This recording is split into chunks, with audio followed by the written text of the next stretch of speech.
Hi there. Let us look at income recognition, especially that are following my channel that are on the entrepreneurial side of things. For the accountants, IAS, IFRS are not issues, but for us, we don't need to be too technical IS, because in this video I'm going to collapse IS 18 and IFRS 15 together to make a meaning of what income recognition really is in business, and my experience on the field as a practicing chartered accountant has shown that many organizations are not income have not put in place measures that will enable them to know their income perfectly. And with that not in place, majority of the time they are taxed highly.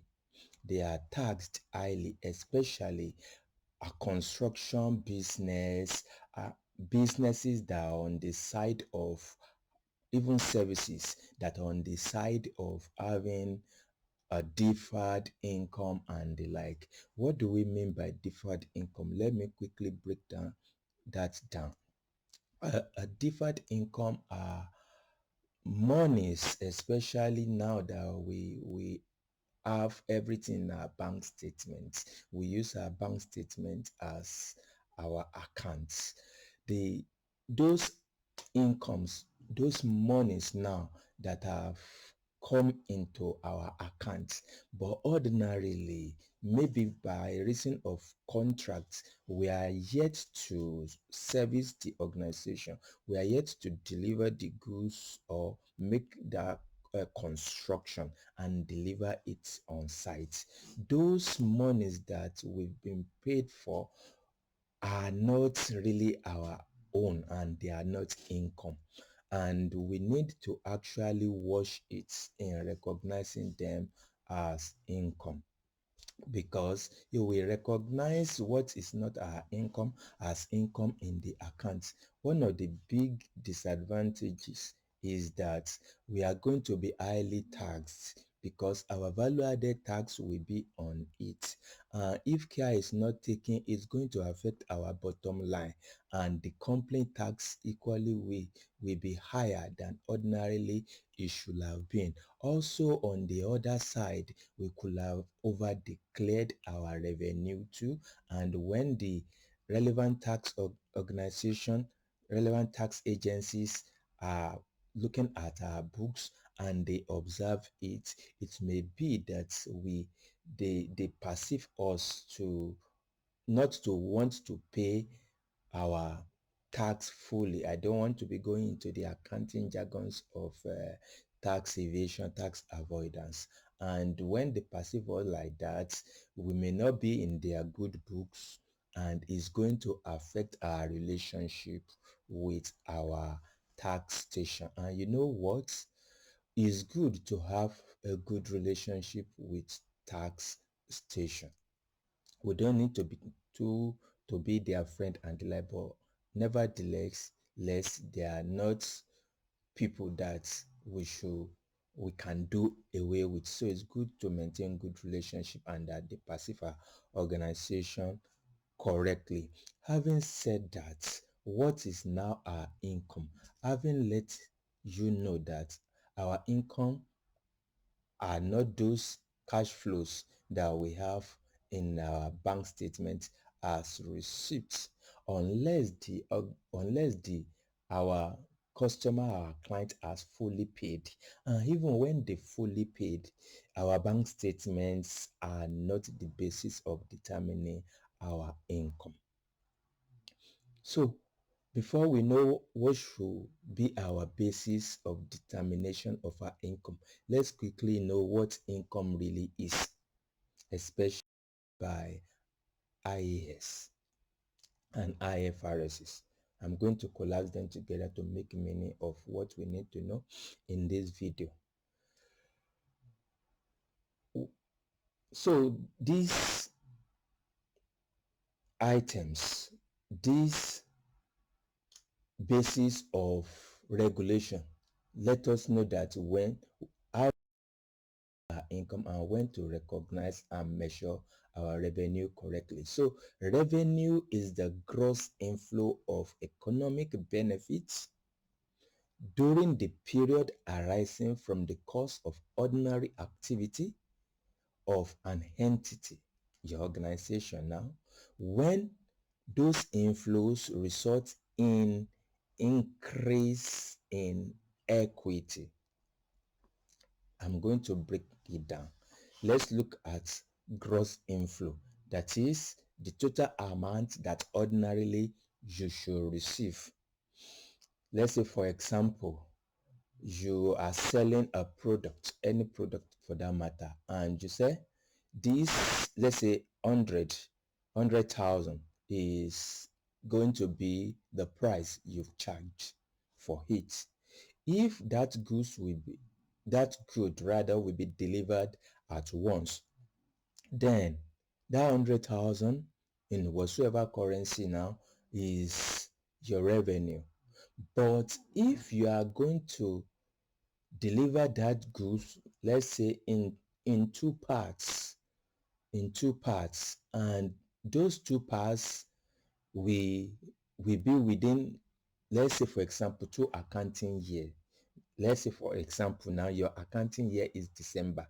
You are going to deliver part of those goods December this year and next year. Now even this year is running to an end. Now that part that you will deliver this year, out of that 100,000, is your income for this year. Why? If for any reason you receive monies paid in advance for your next batch of delivery to complete that contract, that will be for next year, even though you've received payment from your customer or client this year. So that is what we actually refer to as the deferred income. So you are actually indebted to that organization, and it's not your money, it's a liability for now. And many times we find it as part of the income declaration in organization because recognition of income was not properly done or accounted for. So with that illustration that I just made now, we've been able to know what inflow is, your cash, or what you are looking at, the sum you want to receive for your services or for your delivery of goods. The period has been determined, that is December every year. I just use that as a hypothetical example. It could be any of the months you've chosen for your organization. So it's your income must arise from your ordinary activity, what your organization is used for. And it's equally good that we mention, because it's part of what we've observed on the field, that many times entrepreneur puts other monies into their corporate account. So those monies are not earned in the ordinary course of your business activity, and it should not go into your bank account. It's going into your bank account. It simply means that you will be taxed is an income. Meanwhile, it's not an income. Different monies, different charity monies enter into company account. Other businesses money enter into another business's account, because the entrepreneur has two or more businesses. It should not be, and that's why you need to subscribe on G James Associate channel, because we are dishing out value. If you've enjoyed value so far, and so many, now you are still going to enjoy, because we are just beginning on income recognition. Go and subscribe, click all notification, and click like, so that the algorithm of YouTube will capture it and send this video to more people that need to understand. You are by so you are helping us, and you are encouraging us to do more and to reach out to more people. Thank you for doing that. Let's continue. So, entrepreneur, monies that are not related to your bank account, you can tell the people that are to make into your personal account, because once any monies enter into the corporate account, the tax authority sees it as income, company income, and to debate it will be difficult, and you are paying more taxes. So having established what income really is, or what your revenue really is, and that your income is not the receipt in the bank statements, let us go now into other aspects, how to determine, recognize your income. And it is equally important that I mention that some of us, some organizations, some businesses, entrepreneur here, you have interest, notice, and the like. All these are incomes, and there are various ways for their disclosure. There are various ways for their disclosure. Maybe in next video we can go into more details about this, but let's concentrate on the object and the subject matter of this video, which is to know how to recognize our income. So first of all, we need to know who our customer is. That one is easy, right? You know who you are dealing with, the organization that is buying from you or you are supplying to. Basically, that is your customer, or those are your customers and clients. Then identify the performance obligation in the contract. And many times here we miss it as entrepreneurs and as accountants. So what is performance obligation? So those are promises in our contract to transfer to our customer goods or services that are distinct. So our performance obligation is what we've agreed to do. Why are they paying you? Like they used to say, money is a certificate that we've served somebody else. Yes, money is a certificate. Maybe you don't know. From G. James Associate Bengola Tunji said, money is a certificate that somebody is happy with you and they give you the certificate. So the certificate may be many, may be smaller, depending on so many other factors. So that is performance obligation. You are selling, let's say for example, car, and you've delivered that car to the buyer. That you've performed your obligation. That is your income. Whether they pay it or not is a different ball game. That is, it's possible you have a debtor. It's possible that you have creditor too. If they pay more than that price of a unit of a car, you can have more. So we've been able to know who our customer is. We've been able to know performance obligation. Then let us equally know, for us to recognize very well our income, we need to be able to determine what our price is. Determination of our price. Many times some organization underprice, some organization overprice. Sometimes it's good that we know what our competitor is. Just go out there and know what our competitors are doing, so that you can place your price relatively in line with the industrial expectation. Okay, so determination of our transaction price. You need, our transaction price is the amount of consideration or monies in layman language to which an entity, your business, your organization, whether we are in employment or we are self-employed, expect to be entitled to in exchange for the transfer of our promises to our clients, that is supply of our goods or rendering of services to them. So if the consideration now in our contract, for example, include variable amounts, what do we mean by variable amounts? Our amount can vary depending on the our year end, that is especially the time we want to deliver the goods. Let's not use the year end to complicate the matter.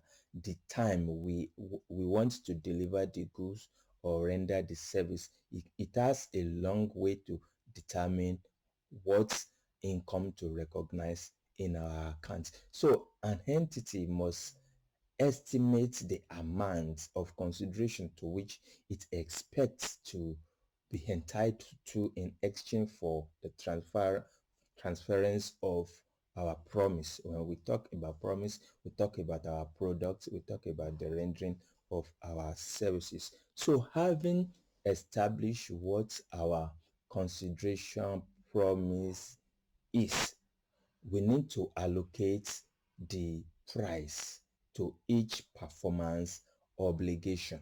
So break it down. I've accumulated it in my last statement. So you need to break down the amount of your price now. Break it down into your performance obligation. We've dealt with what performance obligation really is before. What you are selling, break it down. Are you going to deliver it this year? Are you going to deliver it next year? You remember I used an hypothetical example of December time. So allocate it, then recognize your income or revenue when your performance obligation is satisfied. And here organizations miss it a lot. Entrepreneur, please listen. Please, we've observed it a lot in on the field, and even accountants are making such mistakes. We need to recognize our revenue when our performance obligation is satisfied. That is, after we've rendered the service or after we've delivered the goods. Let's say at the end of the day, let's say I make a promise. Now I'm using myself as an entrepreneur, of course, yes. That after this video, we are going to know everything about income recognition. And I've itemized this and this at the beginning of this video, what we are going to learn. And at the end of this video, we are able to pinpoint all and learn. So at that point now, we can recognize it as our performance obligation totally delivered. Then we can invoice. Don't worry, we are not going to invoice you any bill than for you to like this video and subscribe to the channel. So performance, that is performance obligation, and once it's satisfied, it is billable. Then we can give our customer what we know as invoice, not the receipt. Receipts are issued when we have received monies. All those monies that go into our accounts, bank statements, we need to issue out receipts to customer. But we are talking about invoice. Invoice actually recognizes is the basis of our income recognition. In Invoice is the basis of our income recognition. Another medium that we can use as income recognition is our contract. If our organization is into contracting, we can use it as the basis of our income recognition. And you know what, that one too is a bit technical, because if the contract is going to last for many years, if the contract is going to be based on performance obligation, that is the percentage of the contract done, then our invoices on a particular contract will be many. It may be a bit technical too. We are going to go into more detail about this. Now we have like two things to shoot a video on, but we will not want things to be complicated so that we can easily understand recognition of income. Recognition of income. It is very important that we know how to recognize our income so that we stop overpaying our taxes. It's good to pay tax, but even government is not expecting you to overpay. Government just wants you to pay your due amount. the progressive amount that you need to pay, basically, not overpaying, because when you overpay, you are killing your businesses. It's not good to kill the business, because when we kill the business, how is it going to continue to serve ourselves, our community, employ people, and how is it going to pay tax next year? So government is not out there to kill our businesses, so neither should we. And if ourselves as accountants serving organizations in economic world will not kill business, knowledge is key, and that is why James Associates is here. And we want to believe you had received value for your time on this channel right about now. Why wouldn't you subscribe? Please go and subscribe right away. Anybody that sees this video should like and subscribe. And we are greeting you Merry Christmas and Happy New Year in advance.